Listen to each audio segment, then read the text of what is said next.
Encantado de tenerles aquí, a los papás, a mis compañeros profesores, alumnos, y hoy es un día muy importante. Tenemos a David Bueno, que él es biólogo, doctor en biología por la Universidad de Barcelona, ha trabajado en la Universidad de Oxford, creo que eres el catedrático de neuroeducación en la Universidad de Barcelona y muchas más cosas.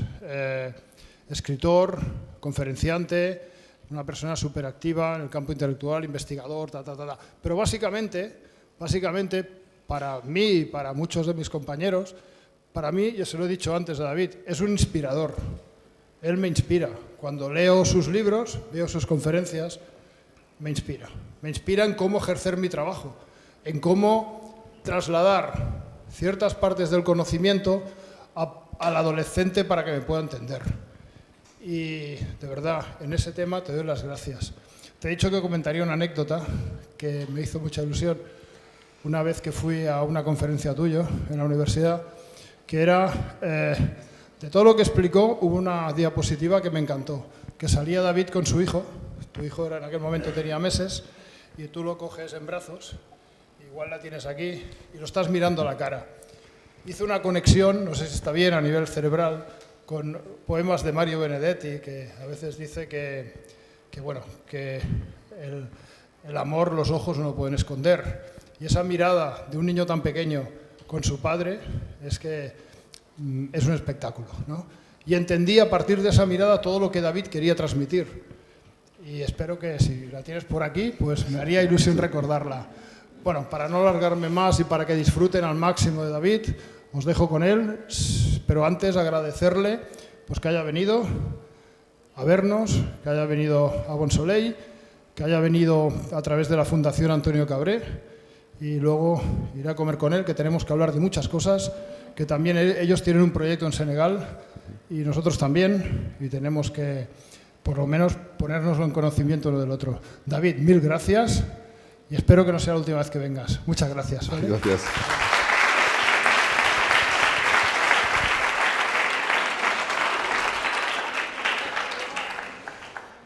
Bueno, pues primero muchísimas gracias a todas y a todos por haber venido, no digo a media mañana porque ya es mediodía, pero una hora que no es la más habitual para conferencias, pero es la única que encajaba en mi agenda. Muchas gracias por haberme invitado a venir y siempre es un placer poder hablar no solo de lo que uno hace profesionalmente, sino de lo que más me apasiona. Una de las 3 o 4 cosas, hay muchas cosas que me apasionan, pero esta es una de las 3 o 4 que me apasionan más. Y eso hace pues, que siempre sea un motivo de alegría.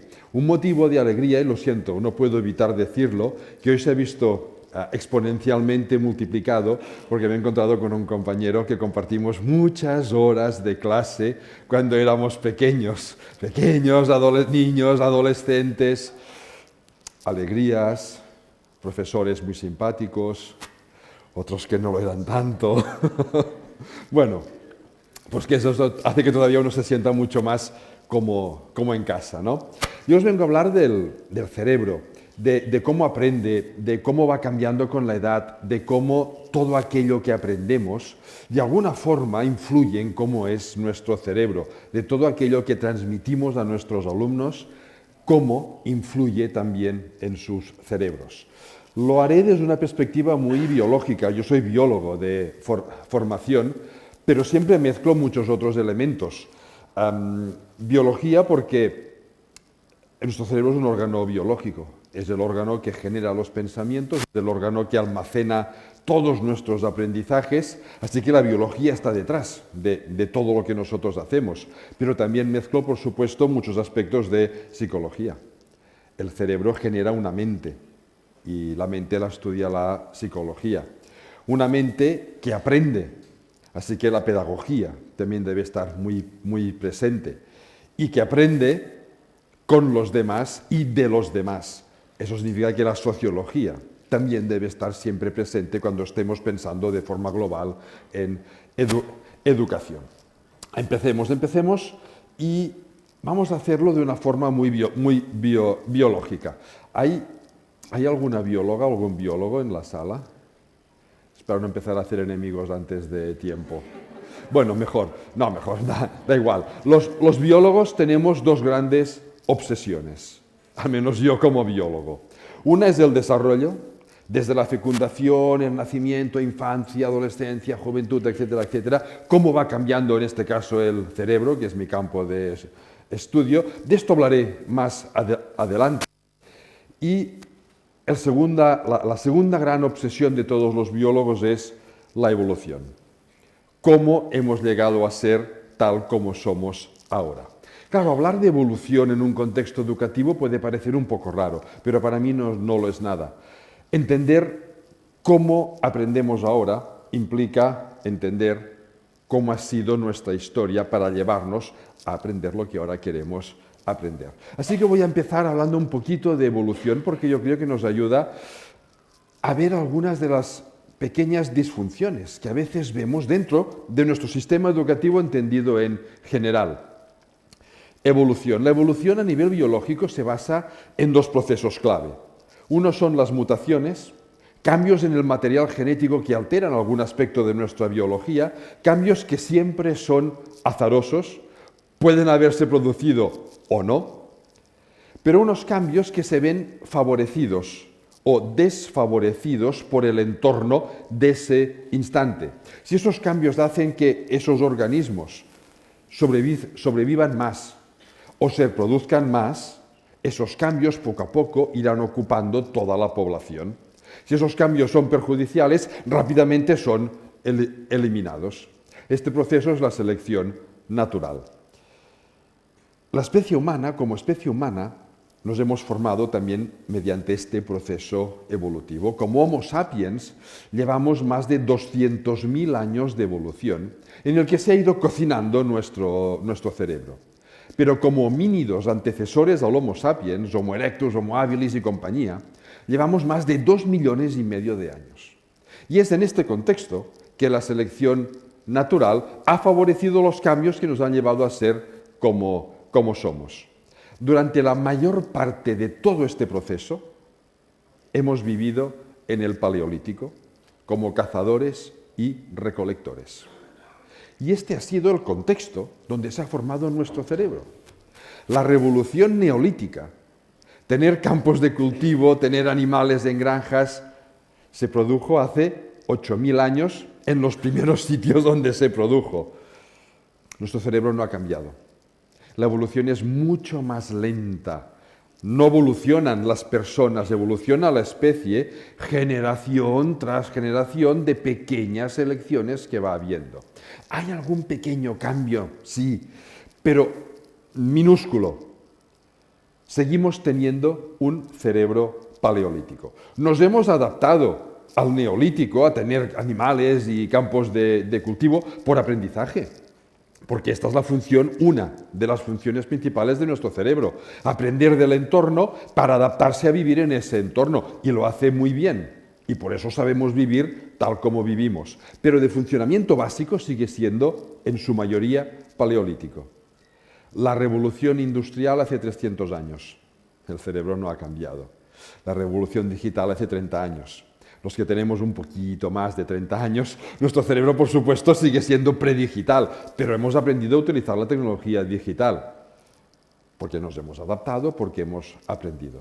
¿Dónde quiero ir a parar con todo esto? Que entender cómo eran las condiciones del Paleolítico nos ayuda a entender qué está buscando nuestro cerebro de forma instintiva actualmente. ¿Cómo se vivía en el Paleolítico? Esto se ha estudiado en algunas etnias que todavía viven como cazadores y recolectores, cada vez quedan menos, pero ya hace años, hace décadas que se viene estudiando. Yo tuve la suerte hace unos 7 u 8 o 9 años ya de pasar 3 días, que no es mucho, conviviendo con un grupo de bosquimanos en Botswana, que es un negocio para ellos. Quiero decir, tú les pagas un dinero, te llevan 3 días a pasear como cazador y recolector, por suerte solo como recolector, no cazamos nada. Con ese dinero después van al supermercado a comprar comida, lo cual ha mejorado mucho su calidad de vida, llevan los hijos al cole, ¿vale? Pero te permite vivir un poquito esa experiencia de no tener una choza donde ponerte a dormir. ¿Cómo vivían? Se movían mucho, mucho. porque no había un supermercado donde ir a comprar tomates o un huerto donde ir a buscar las berenjenas. Aquí cogían unas raíces, más allá unas bayas, un poquito más allá unas frutas. De vez en cuando cazaban una lagartija, un roedor, era la principal fuente de proteína animal. Cazar un antílope es muy difícil con las flechas de la época, por muy bien que las hacían, no es nada fácil. Y para conseguir comida para toda la tribu, tenían que moverse mucho. Ahora nos pasamos la mayor parte del día sentados, cuando el cerebro, instintivamente, por simple supervivencia, busca más movimiento. El cerebro está constantemente valorando qué debería estar haciendo y qué está haciendo. Si la diferencia es escasa, no pasa nada. Pero si la diferencia es grande, hay una zona muy profunda, se denomina amígdala, que es la zona que genera las emociones, que se activa en modo amenaza. ¿Qué pasa que no estoy haciendo lo que debería estar haciendo? Y eso puede ser una amenaza. Y la amenaza genera estrés. El estrés es el enemigo número uno de muchas funciones fisiológicas, pero también de nuestro cerebro. El estrés hace que baje la eficiencia o incluso puede llegar a bloquear procesos cognitivos tan importantes como la reflexión, la capacidad de planificar, de decidir no impulsivamente, sino basándonos en razonamientos previos, la capacidad de gestionar nuestro estado emocional. El estrés ha ido aumentando. Hay muchos estudios, no solo de las últimas décadas, sino de más de un siglo atrás. No es el único motivo, por supuesto que no lo es, pero es un motivo más que se añade.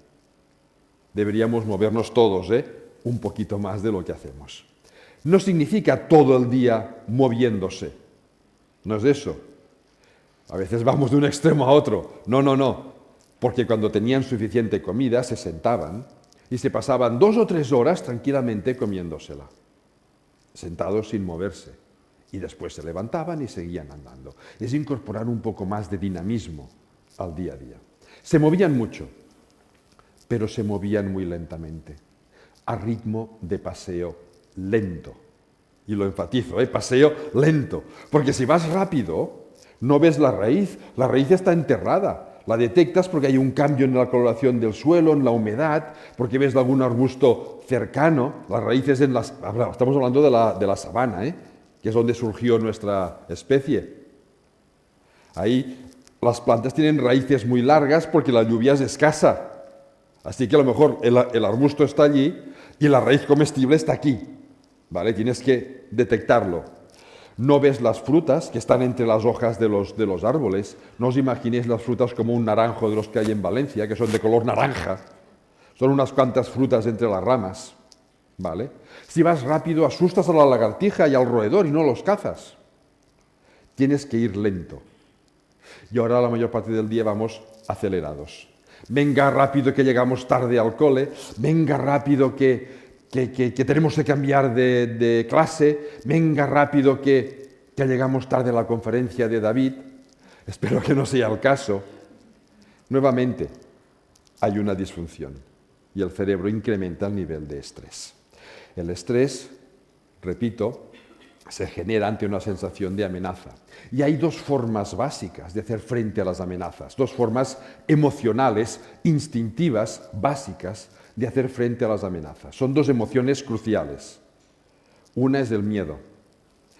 El miedo, cuando hay una amenaza real, es muy importante saberlo tener. No pánico que nos bloquea, pero ese temor que es lo que nos hace huir. Ante una amenaza huyo para protegerme. El problema es que si el estrés es crónico, nuestro cerebro está generando sensaciones de temor también de forma crónica. ¿Vale? Después veremos qué perjuicio tiene. Y ahora, imaginemos que por la puerta que hemos entrado entra una persona que me quiere hacer daño. Es una amenaza. Y yo me pongo a pensar, me quiere hacer daño, ¿qué hago? Me escondo, no sé muy bien dónde, huyo. Sé que aquí detrás hay una puerta porque he entrado antes, pero no sé si tiene salida o no. Si empiezo a pensar qué es lo que voy a hacer y que me quiere hacer daño, ya me lo ha hecho. Tengo que responder sin pensar. Ante una amenaza, huyo. Si no acierto la dirección, como mínimo he ganado un poco de espacio. como autoprotección. Y si no acierto la dirección, automáticamente la amígdala cambiará la emoción de miedo por otra, que es la ira. La ira es la emoción que nos lleva a la agresividad defensiva. No es violencia. La violencia se nutre de esta agresividad, pero va mucho más allá, tiene componentes sociales y culturales importantísimos. Es simplemente, no puedo huir, me va a hacer daño, le doy un empujón, no me preocupo de si él o ella se hará daño o no, pero después no sigo pegándole. Le doy un empujón para poderme ir, para huir otra vez. El miedo y la ira dentro del cerebro están muy cerca uno de otro. Y verte sin salida fácilmente te lleva a esta ira, a esta agresividad, que no tiene por qué ser física, puede ser verbal o contra uno mismo. ¿Vale? Hablaba del estrés, el estrés que se puede producir por movernos poco, cuando queremos movernos un poquito más, y de movernos demasiado rápido, cuando deberíamos ir un poquito más lentos. No es siempre lentos, ¿eh? Cuando en el Paleolítico, en la sabana, venía un felino, todos salían corriendo. No se esperaban, no, espérate, león, que me voy lento, ¿vale? Así que de vez en cuando tener picos de estrés es que es necesario. Es que no debemos ahorrar a nuestros hijos, a nuestros estudiantes. Sé que estáis aquí alumnos de bachillerato también que habéis querido venir. No tenemos que ahorrarnos momentos, picos de estrés, porque es imprescindible. El problema no es este pico de estrés, es el estrés crónico. El pico es que debemos aprender a gestionarlo para saber si seguimos o no seguimos o lo que vamos a hacer con él. Se movían mucho, se movían lentamente y se movían siempre en grupo. Nunca dejaban a nadie atrás.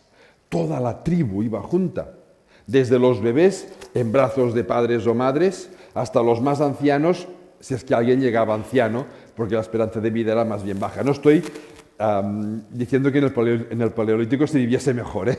Vivimos mejor ahora, pero pienso que tomar algunas de estas ideas y llevarlas a la actualidad nos ayudaría a todos. Iban siempre todos en grupo, porque dejar a alguien atrás es la mejor garantía de que ahora sí venga un felino y se lo coma. ¿Y cuántas veces tenemos ahora la sensación de que nos quedamos al margen de algo? Cuando algo no nos sale tan bien como los compañeros, cuando nos vemos a veces rechazados por lo que sea. Esto incrementa también la sensación de amenaza y de estrés. Si me quedo al margen, instintivamente el cerebro ¿qué hace? Calcula. Si me quedo al margen es una amenaza. No porque venga un león ahora, hay muchas otras amenazas, pero al cerebro le da igual. Se activa exactamente de la misma manera. Así que deberíamos ir siempre en grupo, dejar que nuestros hijos, nuestros estudiantes, se sintiesen parte de un grupo, vigilando que nadie sienta que se queda al margen o que se queda desplazado o que se queda atrás. Los trabajos colaborativos, por ejemplo, son una forma fantástica de trabajar este vínculo dentro del grupo. No es la única manera, por supuesto, pero es una de las muchas maneras posibles. Siempre en grupo. De ahí los grandes perjuicios, por ejemplo, del acoso, del bullying, ¿vale? Sobre la persona que lo sufre y sobre todos los demás. Porque no solo aumenta el nivel de estrés de quien se siente al margen, sino también de quien no se siente al margen. Porque si hoy ese se ha quedado al margen, ¿quién me dice que mañana no seré yo quien se quede atrás? Así que aumentas el estrés por si acaso, ¿vale? Esto no es del todo cierto. A ver, siempre todos en grupo, pero a veces no iban todos en grupo. De vez en cuando había 4 o 5 que se separaban del resto durante unos cuantos días para ir a cazar el antílope. No podían ir todos juntos, hacen demasiado ruido, van demasiado lentos. Y tienen que estar varios días fuera porque el grupo de antílopes tiene que acostumbrarse al olor humano para que puedan acercarse lo suficiente para con una flecha de las de la época cazar uno. ¿Quiénes iban? Los más jóvenes, los más fuertes, los más certeros con las flechas. Bueno, en cualquier grupo hay alumnos que destacan en algo y otros que destacan en otra cosa. pues hay que dejarles destacar. Es el grupo que va a cazar el antílope. Tienen que tener sus espacios para seguir potenciando eso en lo que destacan, sin olvidar todo el resto, por supuesto, porque es la forma que el cerebro busca también de buscar tu individualidad en tu grupo. Pero, atención, iban a cazar al antílope, pero cuando lo cazaban no se lo comían ellos. Volvían atrás y lo repartían con todo el grupo, con toda la tribu. Estas escapadas intelectuales, como me gusta llamarlas a mí, un grupo que destacan en algo, hacen algo diferente, más intenso, más complejo, es igual que el resto, no lo hacen solo para ellos, es para que después lo compartan con el resto, porque eso es lo que más encuentra un equilibrio dentro del cerebro individual y social.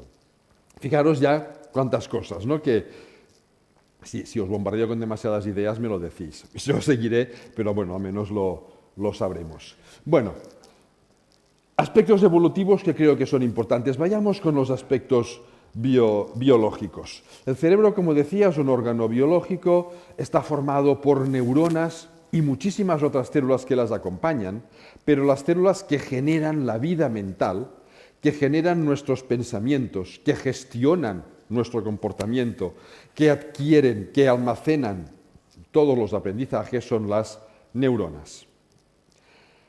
Tenemos alrededor de unos 86.000 millones de neuronas en promedio, un cerebro adulto. Pero el número de neuronas por sí mismo no es especialmente importante, porque toda nuestra vida mental no depende de neuronas individuales, sino de las conexiones que hacen las neuronas entre ellas. Todo se sustenta, toda nuestra vida mental se sustenta en las conexiones que hacen las neuronas. Se calcula también que en promedio un cerebro humano adulto tiene unos 200 billones con B, eso es 200 millones de millones, es el billón latino, no el sajón que tiene 3 ceros menos, ¿vale? El latino, 200 millones de conexiones, pero un cerebro cultivado, un cerebro estimulado, jamás sobreestimulado.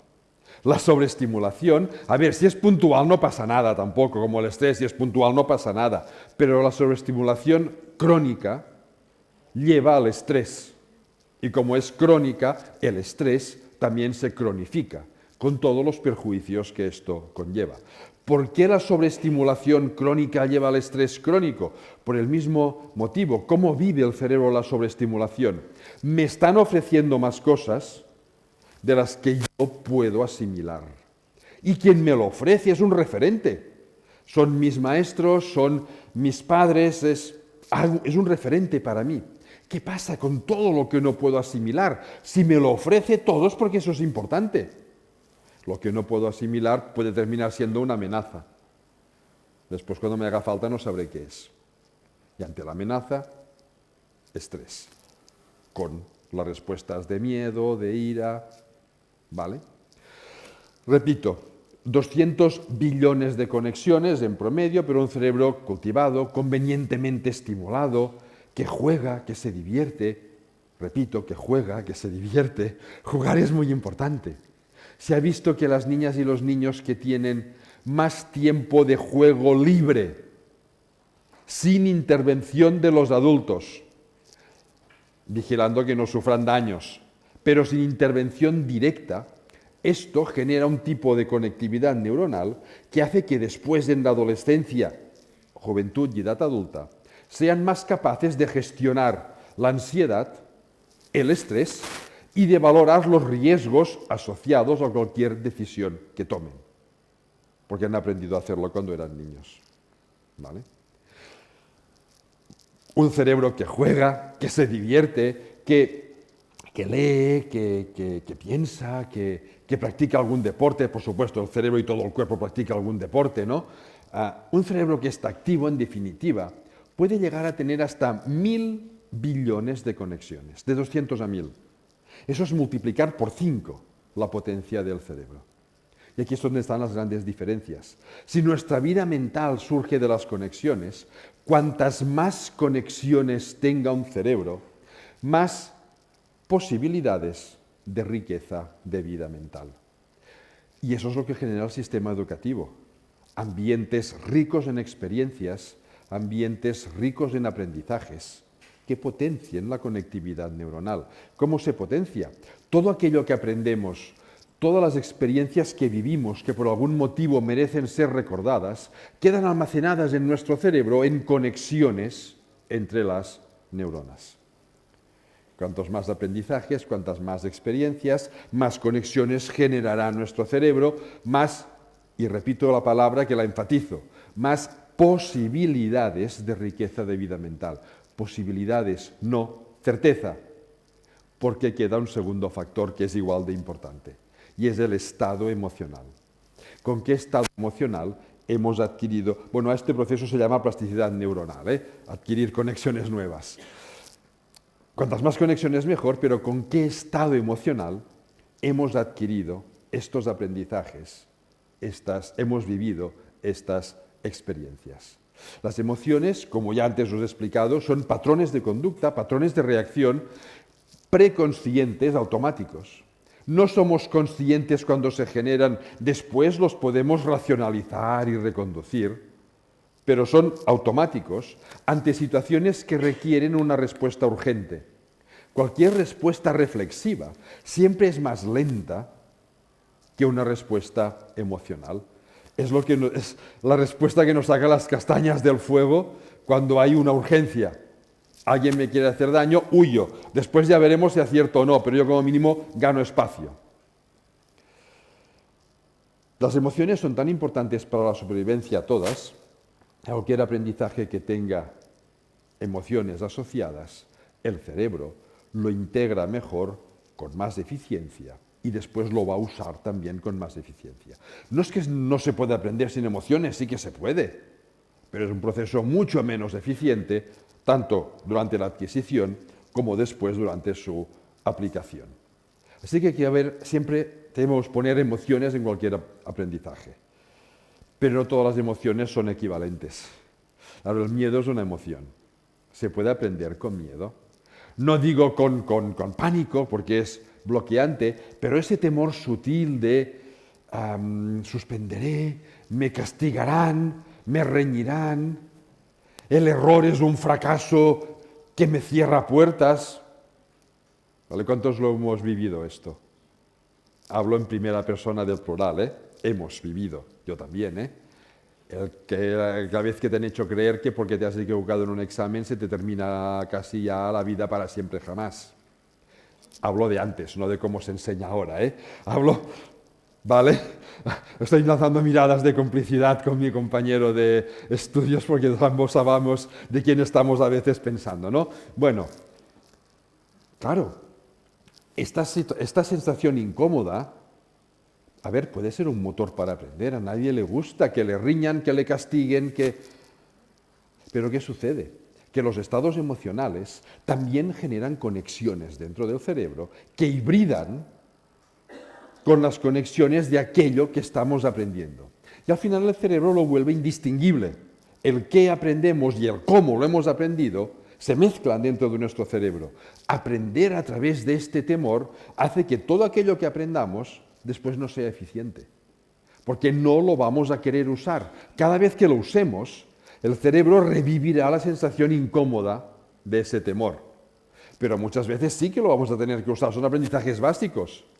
Significa que nos estarán quitando calidad de vida. Viviremos con una sensación de temor más intenso de aquel que ya es por simple prudencia en un mundo incierto. ¿Vale? ¿Cuáles son las emociones? O sea, que jamás usemos el miedo. Ya sé que no lo hacemos ahora, pero conscientemente debemos erradicarlo de cualquier proceso de transmisión del conocimiento. ¿Cuáles son las emociones que nos van a ayudar a fijar buenos aprendizajes? En el sentido de eficientes, no en cantidad. Estoy hablando de calidad de aprendizaje, no de cantidad de aprendizaje. ¿Vale? ¿Cuáles son las emociones? Pues hay dos que son básicas. Una es la alegría. La alegría no hay que entenderla como fiesta y juerga, ¿eh? La alegría es una emoción mucho más básica, mucho más tranquila. También puede ser fiesta y juerga, ¿eh? Pero la alegría es una emoción que transmite confianza. Y la confianza se contagia. Si yo confío en alguien, ese alguien confiará un poquito más en mí. Y la confianza es básica para aprender. Aprendemos de quienes confiamos. Y no queremos saber nada de quienes desconfiamos por si acaso. Siempre hay que confiar en nuestro entorno, en nuestros alumnos, en nuestros hijos, en nuestros padres. Confianza. Y como la confianza se contagia, que alguien confíe en ti hace que aumente tu propia autoconfianza. Y la autoconfianza es clave cuando hay que tomar decisiones difíciles. Si uno no confía en sí mismo, preferirá que la decisión la tome otro, por si acaso. Serán personas más vulnerables, más influenciables, que se dejarán llevar por la corriente en vez de estar empoderadas de sus propias posibilidades y capacidades. Una, repito, es esta sensación de confianza y otra es la sorpresa entendida como curiosidad. La sorpresa puede ser negativa, hay sorpresas que nos asustan, pero hay sorpresas que nos motivan. Por tanto, sorpresa entendida como curiosidad. La curiosidad es el motor que nos lleva a explorar. Y sin exploración, el aprendizaje es muy deficitario. Es generar esa sensación de que hay cosas interesantes que aprender, que hay cosas que nos van a ayudar, que el esfuerzo de ahora va a ser recompensante en el futuro por esta simple curiosidad. Esta curiosidad provoca dentro del cerebro sensaciones de recompensa, todos lo sabemos. Cuando estamos leyendo un libro que despierta nuestra curiosidad, o viendo una serie de Netflix o de Disney, es igual, ¿vale? Nos faltan horas para seguir viéndola. ¿Por qué? Porque activa procesos de sensaciones agradables, de recompensa dentro de nuestro cerebro. Hay una zona dentro del cerebro, he hablado de la amígdala, que genera las emociones. Hay otra que lo que da son sensaciones de recompensa. Se llama estriado. El estriado usa un neurotransmisor, una molécula que une distintas zonas del cerebro para que se envíen señales. El estriado, centro de las recompensas, de la sensación de que estoy bien, de que estoy recompensado con lo que hago, usa un neurotransmisor que es la dopamina. Hay otros muchos neurotransmisores que hacen otras cosas. La dopamina está implicada en sensaciones de recompensa, motivación y optimismo. Dentro del cerebro, estos tres parámetros cognitivos van juntos. Una persona optimista se motiva, se automotiva con mucha más facilidad y se siente más recompensada, o al revés, una persona motivada es más optimista, ¿vale? Así que eso es lo que hay que potenciar. Además, la motivación literalmente energiza el cerebro. Literalmente. Cuando estamos motivados, los vasos sanguíneos del cerebro se dilatan. Llega más sangre. Y con la más sangre llega más oxígeno y más glucosa, que es lo único que come el cerebro para tener energía metabólica. Por eso, cuando estamos motivados, podemos trabajar más rato sin cansarnos, hay más combustible. Y somos más eficientes procesando la información porque podemos tener el cerebro mucho más activo, a muchas más revoluciones. ¿Vale? Alegría entendida como confianza y sorpresa entendida como curiosidad. Deberían ser los motores que hacen que estos aprendizajes hibriden con estos estados emocionales que estimulan no solo aprender ahora, sino continuar aprendiendo en el futuro. Y esto se ve muy fácil a través de nuestras caras, a través de nuestras miradas. ¿Cómo nos miramos unos a otros? ¿Cómo miramos a nuestros alumnos? Si yo os dejo elegir entre estas tres personas, ya sé que son tres dibujos, yo os dejo elegir a quién preferiríais como un compañero o una compañera para hacer un trabajo. Alguien que se sentará a vuestro lado en el tren para ir a Barcelona, donde sea, a quien no conocéis de nada, a quien jamás conoceréis de nada, pero que estará sentado ahí, bueno, media hora si el tren no se estropea. Más, muchas veces, ¿no? ¿A quién elegiríais? Claro, prácticamente todo el mundo. Lo he pasado a muchas personas en los másters que hacemos, que ahí es esta explicación es mucho más larga, es un máster de un año, ¿no? De 2 años es el máster, perdón. Casi todo el mundo elige la persona de la derecha. Es una cara de alegría que transmite confianza. ¿Con qué cara nos miramos unos a otros? ¿Con qué cara entramos en el aula? ¿Con qué cara nos recibimos a nuestros hijos e hijas cuando llegan a casa? ¿Vale?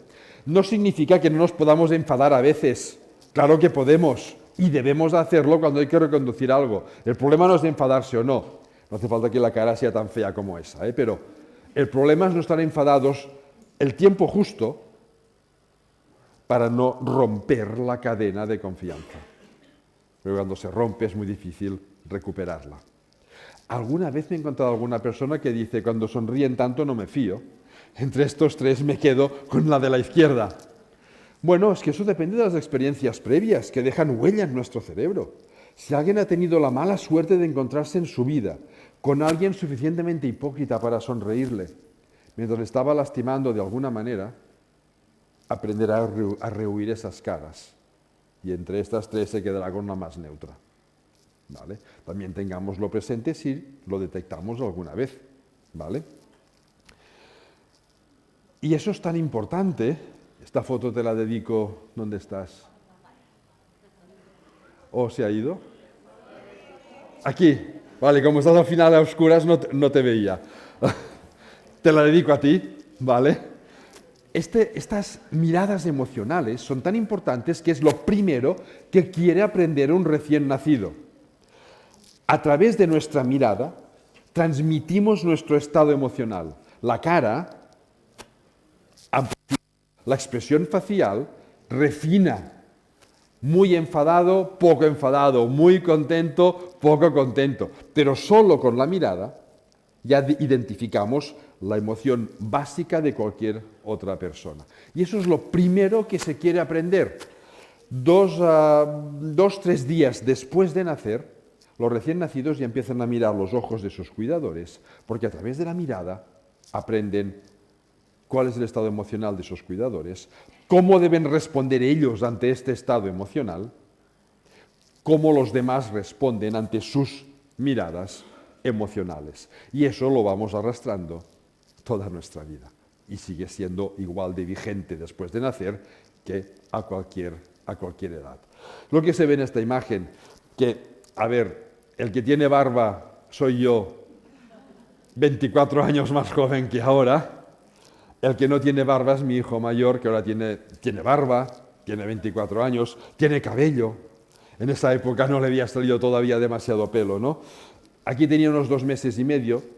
Cuando nos tomaron esta foto, esto no lo sabíamos, cuando lo supimos dije, tengo la foto. Pero es que todos los que hemos tenido hijas o hijas y nos han tomado fotos en situaciones parecidas, tenemos fotos idénticas, porque es un instinto.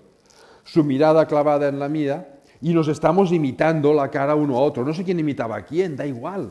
Es un juego de aprendizaje emocional, pero esto se mantiene. Entrar en el aula sonriendo predispone a los alumnos a aquello que vamos a hacer. Entrar al aula enfadados nos darán caso porque no tendrán más remedio, pero no les va a predisponer emocionalmente hacia aquello que vamos a hacer. Claro, el cerebro se va formando a lo largo de toda la vida. Esta plasticidad neuronal la tenemos a lo largo de toda la vida. Sin embargo, hay algunas etapas en las que el cerebro prioriza unas conexiones a otras. Es decir, prioriza unos aprendizajes a otros para irse ordenando de la forma más sincrónica posible. Distinguimos 3 grandes etapas. Bueno, hay otra más, que es la edad adulta, pero no la he puesto porque desde el punto de vista neurocientífico es la más aburrida. Quiero decir que seguimos aprendiendo, tenemos plasticidad, pero ya es mucho más plano, ¿vale? Y es menos motivador para quien le gusta la marcha neuronal, ¿no? Bueno, las 3 etapas donde suceden muchas cosas. De los 0 a los 3 años, el cerebro prioriza conexiones cercanas en la corteza, la parte externa de nuestro cerebro, que sirven para incorporar el ambiente socioemocional a su estructura, haciendo conexiones, el ambiente socioemocional a sus comportamientos. Es cuando aprenden cómo es la sociedad donde viven y cómo deben comportarse ellos dentro de esa sociedad, por simple adaptación. Se ha visto que las niñas y niños que están en un ambiente de alta conflictividad, el tipo de conexión que se hace en la zona de gestión emocional, no la amígdala que genera emociones, sino la zona que gestiona estas emociones, está aquí delante, es parte de la corteza prefrontal. El tipo de conectividad es ligeramente diferente a aquellos que viven en un ambiente de relativa estabilidad. Y esta diferencia hace que los primeros sean más impulsivos y, por oposición, menos reflexivos.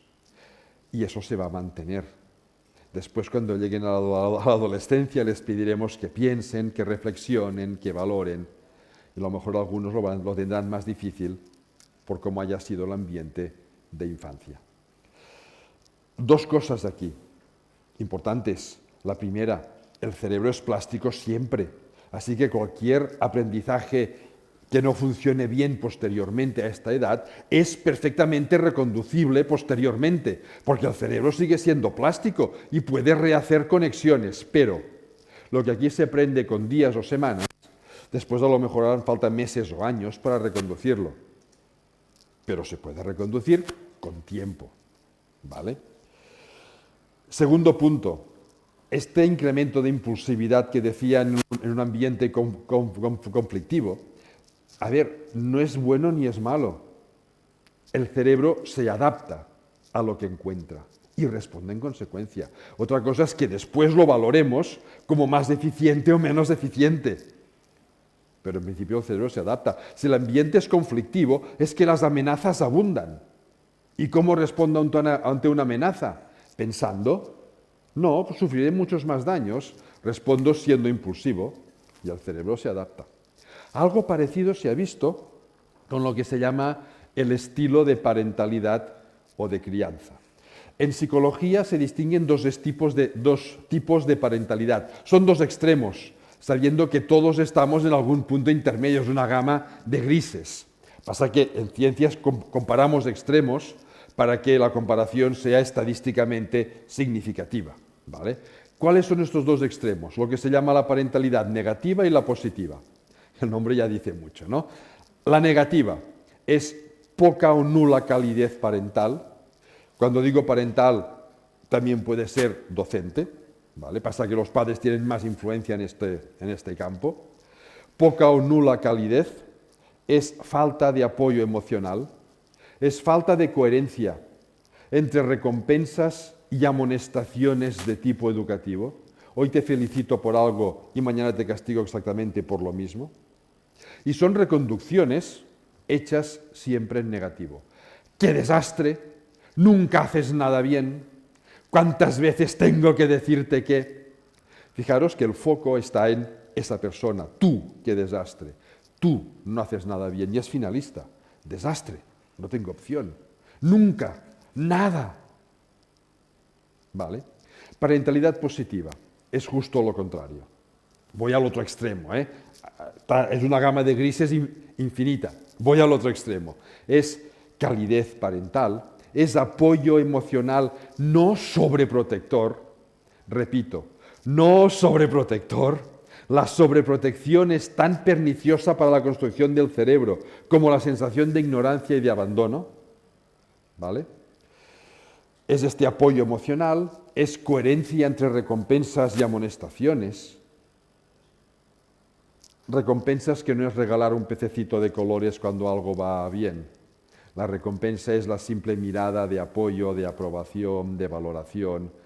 Una simple palabra hace mucho más que un regalo, ¿vale? Es este apoyo a todo aquello que está creciendo esa persona. Amonestaciones que también deben hacerse como simple mecanismo de reconducción. Y cuando hay que hacerlas, hay que hacerlas. Pero amonestaciones hechas de forma positiva, proactiva y propositiva. No es el qué desastre, nunca haces nada bien, sino resumiéndolo en una frase de esas que tampoco después no diremos nunca de la misma manera, pero para resumirlo sería esto podemos hacerlo mejor. Podemos es primera persona del plural. No es tú, qué desastre, es tú tienes que hacerlo mejor, pero yo estoy a tu lado. Puedes contar conmigo. No estás solo en esto. Apoyo emocional. Podemos hacer es propositivo. Llama a la acción. No es desastre, no es nunca. Llama a la acción. Y mejor, aunque cuando te dicen que puedes hacerlo mejor, tú ya te das cuenta que es que no lo has hecho suficientemente bien, simplemente se ha visto que estas palabras positivas activan el estriado y te hacen sentir razonablemente recompensado. Puedo hacerlo mejor. Y eso activa la motivación, energiza el cerebro, activa el optimismo y hace que realmente te puedas poner manos a la tarea para hacerlo mejor. Positivo, proactivo y propositivo. ¿Vale? Pues bien, la crianza, esto que digo ahora sirve para cualquier otra edad, ¿eh? O sea, después iré mucho más rápido, no os preocupéis. Hasta que lo digo ahora porque empieza ya desde el nacimiento también, ¿eh? Las personas que han tenido una crianza negativa respecto a las positivas, las de crianza negativa, son menos creativas a partir de la adolescencia, ¿vale? Que es cuando todo esto termina de confluir y de generar la persona adulta, menos creativas, menos capacidad de aprendizaje, menos curiosas, tienen más dificultades para gestionar la ansiedad y el estrés, más predisposición a la depresión y más probabilidades de terminar consumiendo drogas. ¿Vale? Esto se mantiene. Pasa que esta es la primera etapa, es donde más influencia ciertamente tiene. Bueno, esto solo no hagáis mucho caso. Es para que veáis que no me lo invento. Quiero decir que está basado en trabajos científicos. Lo digo porque mis hijos, tengo dos, de 22 y 24 años, dos chicos, me han visto alguna vez dando conferencias y me dicen, ya lo veis, no llevo nada escrito, el móvil para que no se me pase el tiempo, nada más. Me dicen, papá, tú te lo inventas todo. Digo, no, hombre, alguna vez tal vez sí que me invento algo, pero normalmente no, ¿vale? Solo para que veáis que hay una base científica detrás, ¿no? Siguiente etapa, mucho más rápido. A partir de los 3, 4 años se conecta, empieza a madurar una zona del cerebro que se llama hipocampo, que es la zona que gestiona la memoria. No la almacena, se almacena por todas partes, la gestiona. Es la etapa donde podemos empezar a aprender cosas conscientemente que después vamos a poder usar por voluntad propia o vamos a poder evocar recuerdos de forma expresa. Es la etapa de más influencia sobre las destrezas académicas, las competencias básicas. Lectoescritura, lógico-matemática, la memoria. La memoria sigue siendo importante. A estas edades da igual aprenderse los ríos de Europa o los reyes godos o lo que toque. Ahora sé que no están ya en el temario los reyes godos, en nuestra época sí que lo estaban, ¿vale? Algo que les motive para activar plasticidad neuronal. Hombre, si es algo culturalmente interesante, mejor, pero siempre tiene que ser motivador, porque si no, no habrá esfuerzo, y si no hay esfuerzo, el cerebro trabaja muy por debajo de sus capacidades de rendimiento. Por eso nadie recuerda nada antes de los 3 años.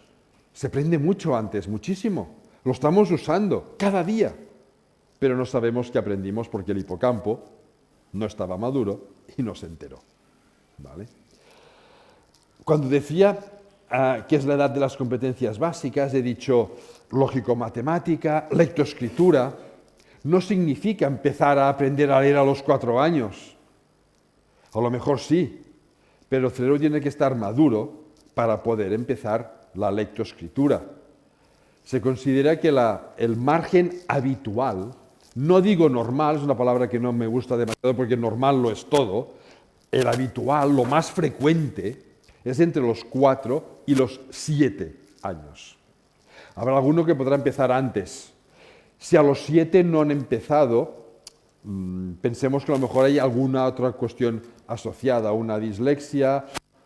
Allí busquemos ayuda de un especialista por si acaso, ¿vale?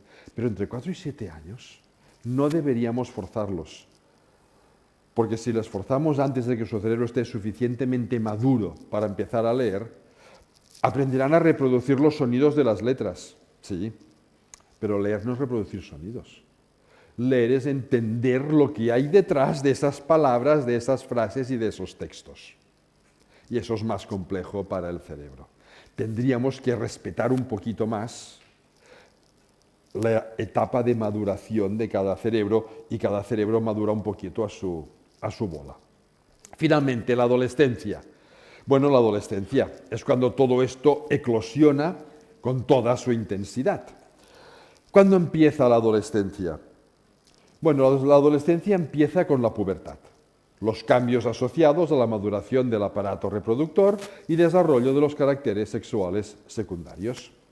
El inicio de la pubertad es genético, es biológico. Un programa genético que se pone en marcha en un momento determinado y que inicia las descargas hormonales que llevan a todo el resto. La pubertad se ha avanzado entre 9 meses y un año. Claro, parece un contrasentido. Si es genético, ¿por qué se ha avanzado? Pues porque este sistema genético tiene un sistema de sensores que detecta cuánta energía interna hemos acumulado durante la infancia. Porque la pubertad, la adolescencia, es una etapa donde se consume muchísima energía. La pubertad empieza cuando se alcanza un cierto umbral de energía que permite soportar todos esos cambios. Y ahora comemos mejor que nunca. No sé si en calidad, espero que sí, pero sobre todo en cantidad. Y eso hace que este umbral mínimo de energía se alcance un poquito antes y el programa genético se pone en marcha un poquito antes. Esto no es importante, a ver, no es que no sea importante, es que no podemos hacer nada, empieza cuando empieza. Lo importante es que no empiecen a imitar comportamientos, actitudes, modos de hablar, de vestir, de comportarse de adolescentes mucho antes de llegar a la pubertad. Un poquito antes es normal. Nuestro cerebro tiende a anticiparse, a imitar aquello que ve, para que cuando llegue ese instante, saber qué va a pasar. Pero un poquito antes, no mucho antes. Y esto sí que se ha avanzado muchísimo. Hay muchas niñas y niños que con 7, 8 años ya están imitando, y antes incluso, comportamientos, modos de vestir, modos de hablar propios de la adolescencia. Y eso sí que debemos evitarlo. Porque el cerebro valora siempre qué está haciendo, qué debería estar haciendo. Debería comportarme, jugar como una niña, como un niño, y no lo hago. Amenaza, estrés, etcétera, etcétera. ¿Por qué esto sí se ha adelantado? Y esto es cultural. Básicamente por un motivo. Los que tenemos cierta edad imitábamos también a los adolescentes antes de ser adolescentes. ¿Pero qué adolescentes imitábamos? Los de nuestro barrio. Personas de carne y hueso, con virtudes y defectos. Ahora, ¿qué adolescentes imitan? ¿Qué jóvenes imitan? Los que ven por aquí. Falseados. Si entráis en Instagram o cualquier de estos sitios donde hay fotos de gente, la mayor parte de fotos de gente joven están pasados por máscaras, por filtros y retocados con Photoshop. Intentan imitar un aspecto físico que no existe, que no es real y que jamás podrán alcanzar porque no es real. Y eso incrementa estrés porque no puedo ser como lo que se supone que debería ser. ¿Vale?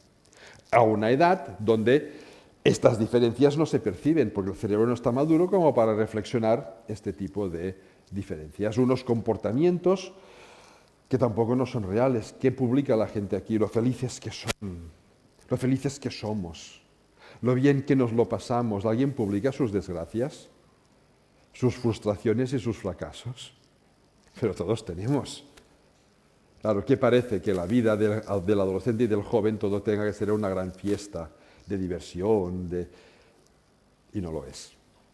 Y esto genera una distorsión que nos está llevando problemas. Algunos adolescentes, por suerte muchos no, pero algunos sí. Eso es lo que deberíamos evitar. ¿Qué sucede durante la adolescencia? Bueno, pues hay 3 zonas del cerebro, y ya con esto casi termino.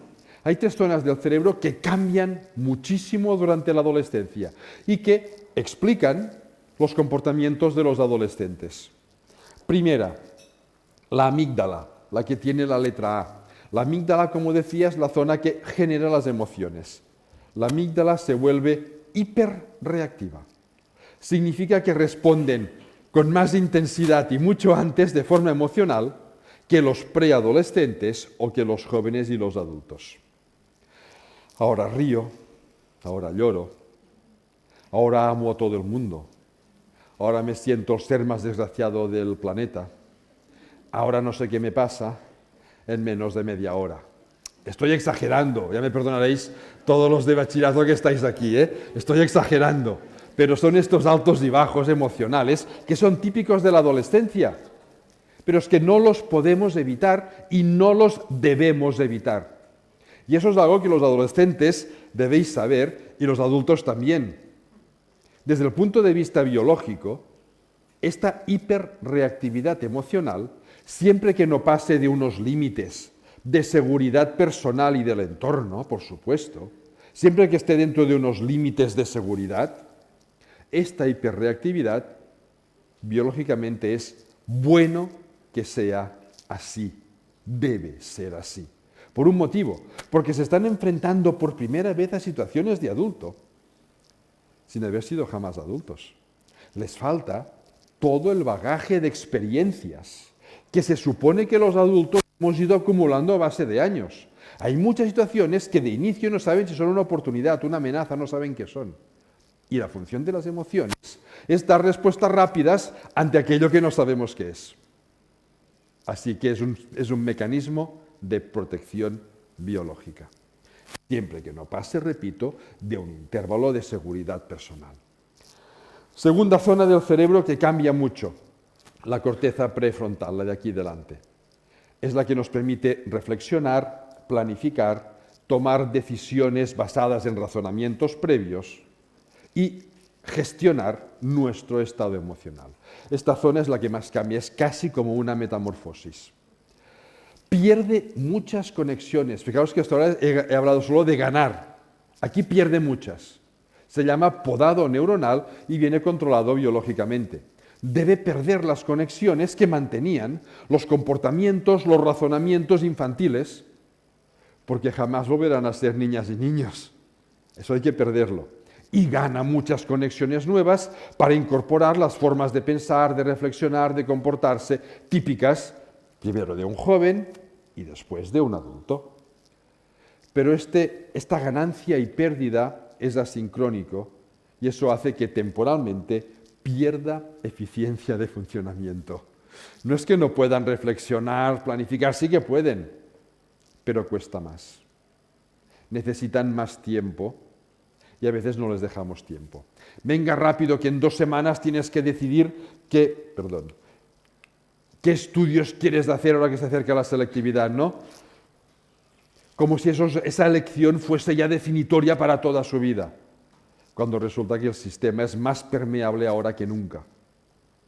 No es que no deban tomar decisiones, claro que deben tomarlas, por supuesto, porque eso ayuda a madurar el cerebro, pero sin la presión de pensar de que esa decisión les va a marcar para siempre jamás, porque no es cierto. ¿Vale? Tiempo para que piensen, tiempo para que reflexionen, oportunidades, generar debates, generar un ambiente rico en reflexividad para que esta zona vaya madurando, pero sobre todo alejado del estrés. Porque resulta que el estrés, que hace rato que no hablo de él, el estrés todavía baja más la eficiencia de funcionamiento de esta zona del cerebro. Un adolescente estresado todavía le cuesta más reflexionar, todavía le cuesta más planificar y responde mucho más emocionalmente. Y eso es algo que a veces los adultos no llevamos demasiado bien. Es aquella vez que nos hacen pues la gran animalada, que todos los adolescentes un día u otro hacen, que todos los que somos adultos y fuimos adolescentes seguro que hicimos alguna cosa u otra, ¿vale? De esas, que te plantas delante como padre, como madre, como docente. Oye, ¿pero qué has hecho? Pero piensa, pero, ¿no ves que hubiese podido pasar? Pero reflexiona y nos vamos creciendo. Y el adolescente o la adolescente van encerrando y como más les presionamos, menos cuentan. Porque nos hemos convertido en una amenaza, les estamos riñendo. Incrementa su estrés, les pedimos que reflexionen y les cuesta más reflexionar porque estamos bajando la eficiencia de la zona de reflexión. No es no amonestarles, no es no reñirles, es buscar el momento en que el estrés sea bajo para que puedan utilizar esa reconducción como motivo de reflexión, que es lo que a medio y largo término va a ser más eficiente. No el que nos hagan caso porque nos estamos riñendo pero sin pensarlo, sino que lo piensen, aunque parece que a la corta a lo mejor no sea tan eficiente, a medio término y a largo término seguro que lo es más, porque lo están usando a través de mecanismos no solo de obediencia, sino de reflexividad. Última zona, el estriado. He hablado también, es esa zona que genera sensaciones de recompensa. Pues se dan cuenta que hay pensamientos, actividades, actitudes de adulto que les activa el estriado de una forma bárbara, que les hace sentir recompensados y bien, pero no saben cuáles son, no saben qué actividades son, porque jamás han sido adultos. Ensayo, error, de vez en cuando algún acierto. Tienen que experimentar. Es ese deseo que tienen de romper límites. ¿Romper límites por qué? Porque han tenido unos límites, tienen unos límites, pero si no ven que hay al otro lado del límite, ¿cómo saben si eso les va a resultar recompensante o no? Necesitan límites como balizas, como puntos de referencia para poder cruzar algún límite de vez en cuando. Y aquí no hay normas. Depende mucho de cada persona, depende de cada estructura social, dónde ponemos esos límites, depende de cada familia, por supuesto, dónde ponemos esos límites. Deben tener límites. Si son muy cercanos o somos muy restrictivos, no van a madurar tan bien. Si no hay límites, tampoco madurarán tan bien porque les faltan estos puntos de referencia. Repito, no hay normas. Aquel adolescente muy lanzado y extrovertido, a lo mejor tenemos que atarlo un poquito más corto para que no sufra daños.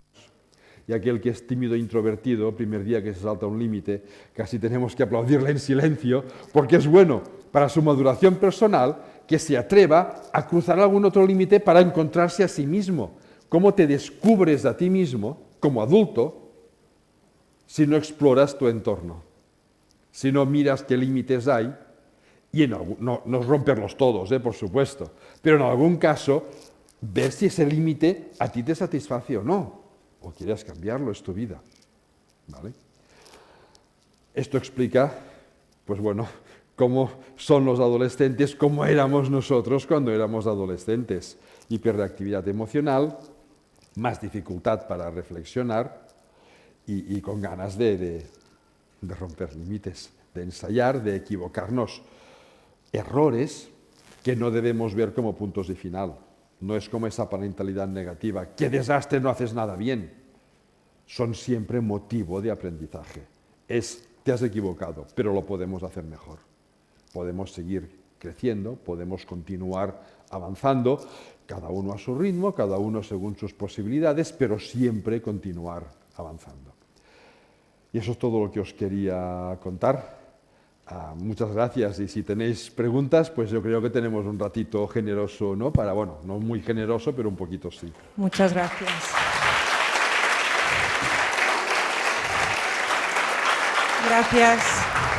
Gracias, David.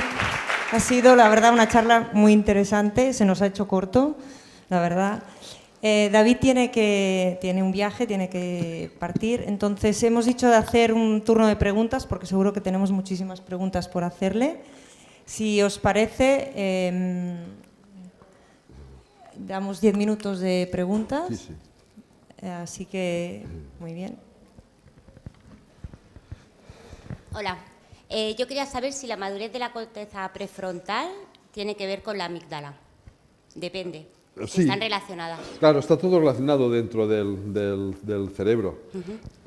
Una amígdala que sea más hiperreactiva necesita más control emocional y eso implica más necesidad de madurez. O sea, si la amígdala, por decirlo de alguna manera, viene mal de serie. Mal de serie. Sí. A ver. Sí, tal cual, es así. Sí, Lo podría decir de otra manera, sí. pero es así. Claro. Si viene mal de serie, se puede... A ver, si viene muy mal de serie, es complejo, a través de esta posibilidad de gestionar las emociones, de gestionarlas bien. Y hay casos así, incluso hay casos genéticos, ¿vale? Se conoce un gen, se llama MAOA. Yo es que soy genetista de formación, así que me sé nombres muy raros, ¿vale? Sí, la gente se ríe, pero porque no tienen idea, claro. Sí, No. me parece bien. Se llama MAOA, significa monoamino-oxidasa de tipo A, que tiene dos variantes. Tiene muchas, pero hay dos principales.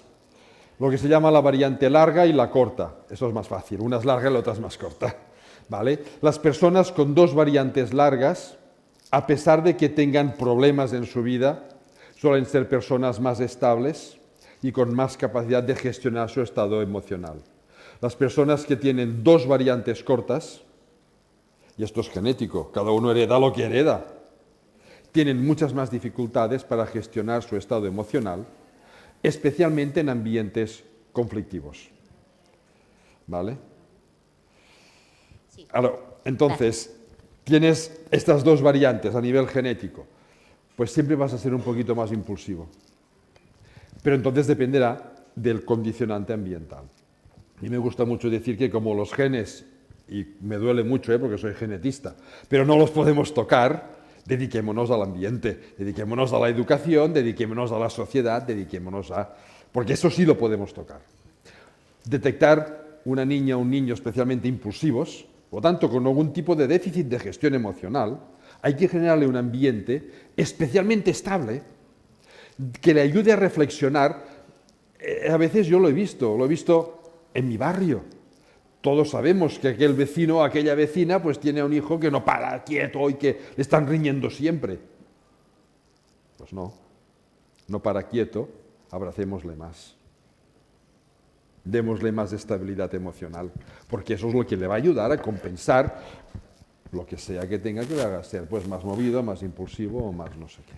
Y a veces hacemos todo lo contrario porque nos sale, también tenemos nuestras emociones nosotros, ¿vale? Y también nos sale nuestra impulsividad muchas veces. Los besos y los abrazos en familia no sobran nunca.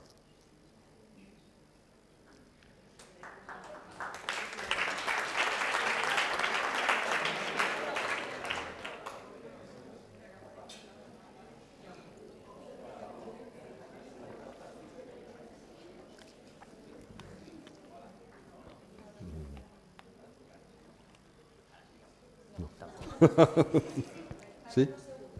Ara sí, vale, gràcies. No, moltes gràcies per la presentació, m'ha agradat moltíssim i estic d'acord al 95% dient amb el que estaves explicant. Però m'ha semblat una mica que algunes coses les portaves com una mica a l'extrem, no? Perdó, estic parlant en català? Bueno, no sé, en català o en castellà, però no m'he dado cuenta. Jo m'ho entenc tot. Vale, no, bueno, perdó, és que no... Si voleu en francès, No. no sé contestar en francés, però sí que el puc entendre. No, perdón, no me he dado cuenta. Decía esto, ¿no? El tema de la motivación. Yo soy profesor también a nivel universitario en este caso, y lo que me encuentro es una involución a lo mejor en este caso, donde parece que los alumnos esperan que los motives, ¿no? Y yo digo, bueno, que también vengan un poquito motivados de casa, ¿no? En el sentido de que, a ver, fregar el suelo, pues a lo mejor no es divertido, ¿vale? O echar cemento o arena en una hormigonera, pues a lo mejor tampoco es muy divertido. Y si nos vamos al paleolítico, pues arañar el suelo con las manos para sacar una raíz, pues tampoco debía ser divertido. Pero es que si no, no comes, ¿vale? Entonces, hay un momento que hay que dejarse un poquito de diversión y poner un poquito de esfuerzo. Simplemente, y a veces, yo creo, aquí es la pregunta quizá o mi punto de vista de esto es que les falta un poquito a los adolescentes un poco de visión de futuro, ¿no? Porque una cosa es, tú ves que tienes hambre ahora y arañas el suelo porque si no, ahora no comes, ¿no? Pero si no te esfuerzas ahora, cuando no comerás, a lo mejor es de aquí 10 años o de aquí 20 años. Y eso, no sé con qué área del cerebro se relaciona, pero cuesta un poquito de explicárselo a veces. Mira, sí, aquí hay dos factores diferentes que se entremezclan. Uno tiene relación con un comentario que he hecho, el de la sobreprotección. Sobreproteger es nefasto. Es eso de necesito, ya lo tienes. Necesito, pues lo vamos a conseguir. Pensemos cómo lo conseguimos y esperamos un tiempo. Aquí tenemos una dificultad que vuelve a ser esto, En nuestra época, cuando queríamos consultar un libro y era sábado, teníamos que esperar al lunes que abriese en la biblioteca. Ahora quieres consultar algo en cualquier rincón del mundo que tenga conexión wifi y lo ves al instante. Claro, compitamos contra esto. Porque lo usamos los adultos también, ¿eh? Lo usamos todos. La inmediatez se ha apoderado de nuestras vidas y lo podemos hacer. Entonces, ¿cómo retrasamos según qué? Esto, dentro de un sistema educativo, hay que hacerlo. Ahora nos gustaría hacer no sé qué, pero lo haremos el viernes. ¿Vale? Y aprendemos a demorar algo que nos va a gustar. Y en familia, porque en estos aspectos la familia tiene muchas veces más peso que el colegio. ¿Vale? Cómo lo hacemos en familia, cómo lo hacen las familias. ¿Vale? Este es un aspecto. Otro aspecto, y esto pues, bueno, hay que combatirlo explicándolo a las familias, a los propios adolescentes, a las niñas y los niños, para que no haya una sobreprotección. El otro aspecto es el de demorar las recompensas. Hacer algo ahora para poder comer dentro de 10 años. Esto el cerebro tiene muy difícil para computarlo, porque en el Paleolítico no funcionaba así. ¿Vale? Cuando hay campos de cultivo, empieza a funcionar así. Tengo que sembrar ahora para recoger dentro de 2 o 3 meses. 2 o 3 meses, no 10 años. No siembro ahora para tener grano dentro de 10 años, porque los roedores se lo habrán comido todo. ¿Vale? Y esto es difícil. Esta capacidad de demorar recompensas por algo que estamos haciendo ahora es lo último que termina de madurar en nuestro cerebro. Se calcula que en promedio termina de madurar sobre los 34 años de edad. Entonces, pedirle a un adolescente, a un estudiante de universidad, dedica el esfuerzo a este curso, porque dentro de 10 años podrás ocupar un puesto fantástico de trabajo. Pero si me permites, continuar un poco con el tema, ¿no? Antes había la amenaza de la repetición de curso, a lo mejor, ¿no? O de lo que fuera, ¿no? Y ahora parece que hagas lo que hagas, ¿no? Todo sigue igual, nada cambia, ¿no? Porque parece que tanto el que trabaja como el que no trabaja, el que se esfuerza o el que no se esfuerza, todos están en el mismo saco, todos están en el mismo grupo, todos avanzan al mismo ritmo, ¿no? Con lo cual sigue siendo parte del grupo, que es lo que más te importa a ciertas edades, parece que no tiene consecuencia, con lo cual no es divertido, ¿para qué voy a esforzarme? ¿Para qué voy a hacerlo? Sí, aquí tenemos una pequeña disfunción. Repetir es quedarte atrás. Y no es bueno. No, que tampoco es una solución, ¿eh? Pero, no lo estoy defendiendo. Pero pensar que da igual lo que haga porque voy a seguir avanzando tampoco es bueno. Aquí tenemos que usar estrategias más sutiles. Yo os cuento una que uso, precisamente la voy a usar la próxima semana con mis estudiantes. Hicieron el examen de análisis genético, la asignatura que he dado este semestre, lo hicimos el martes. Mañana termino de corregir los exámenes, yo ya veo que tengo 80 alumnos, 77 este año, yo ya veo que hay 5 o 6 que no aprobarán. El resto sí, son buenos. Y tienen un buen profesor también, ¿no? Pero eso es aparte. No, son buenos alumnos, ¿vale?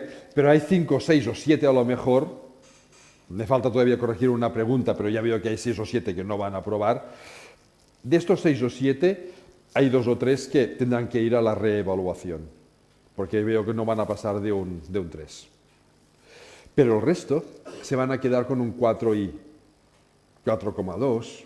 Claro, no los puedo aprobar, porque si los apruebas, ¿qué estás diciendo? Da igual un 5 que un 4. Y si es un 4, ¿por qué no un 3? ¿Vale? Es un poco esta filosofía. ¿Qué es lo que hago siempre? Me he llevado alguna bronca de compañeros que no les gusta que lo haga, pero me da igual. ¿Vale? ¿Qué hago? Yo les cito el día del examen, pongo un asterisco al lado de su nota diciendo, venid a revisión, que será el próximo miércoles, y venid con 2 compañeros de clase en quienes confiéis. Y cuando llegan, les doy el examen y digo, vete con tus compañeros, reservo aulas y que te lo expliquen ellos. Yo ya te lo he explicado, no he sabido comunicártelo para que tú lo aprendas a un nivel suficiente como para aprobar, que te lo expliquen tus compañeros. 1 hora, 2 horas, 3 horas, todo el examen. Después vuelve y me lo cuentas. Si lo has aprendido, si yo veo que realmente no recitas lo que te han dicho, sino que hay una comprensión, ¿no es esa la función de un examen? Que no solo sea evaluativo, sino también formativo. Pues del 4,3 pasan al 5, no más. Por muy bien que me lo digan, no más. Pero tienen esa oportunidad. ¿Vale? Es una estrategia de las muchas posibles. No se quedan atrás, pero han tenido que hacer un esfuerzo extra, suplementario.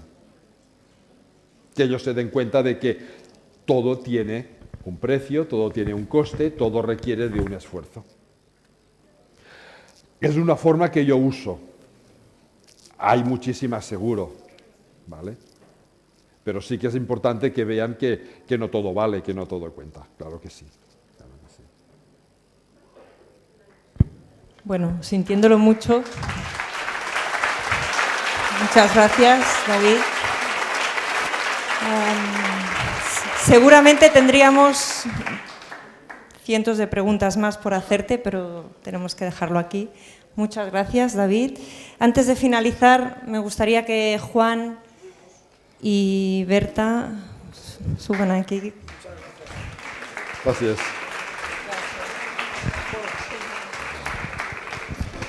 Me ha gustado, ¿eh? Es de lo mejor que hay. Muchas felicidades, lo hemos pasado muy bien. Hemos hecho la camiseta del colegio, que es la que usan los chicos para deporte, para jugar partidos y tal.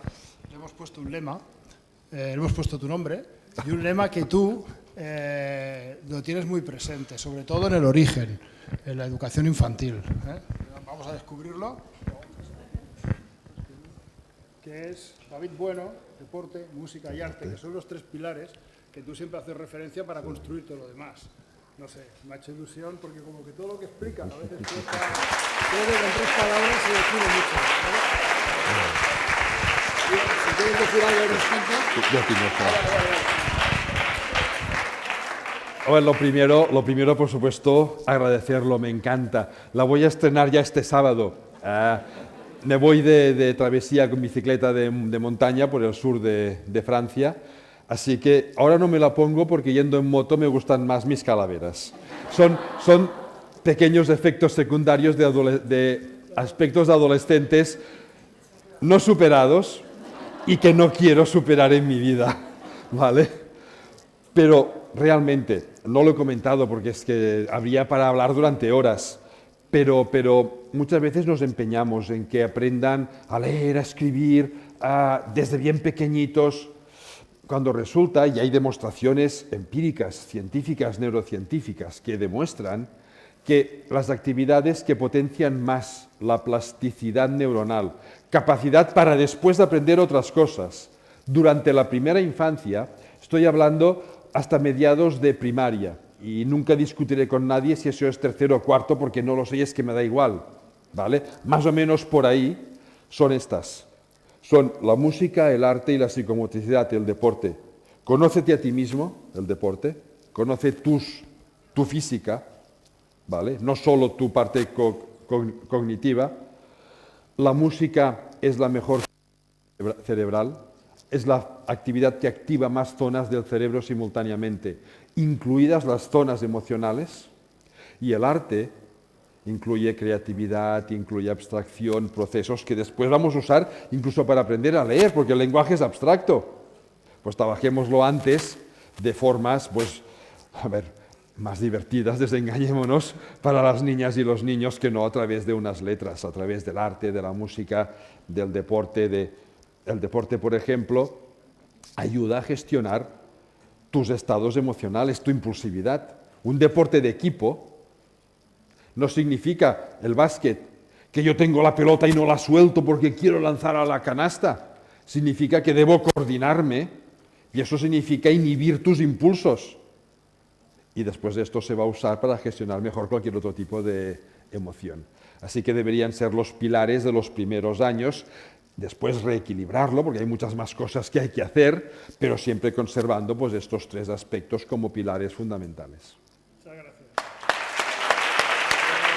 Gracias. Un placer, David.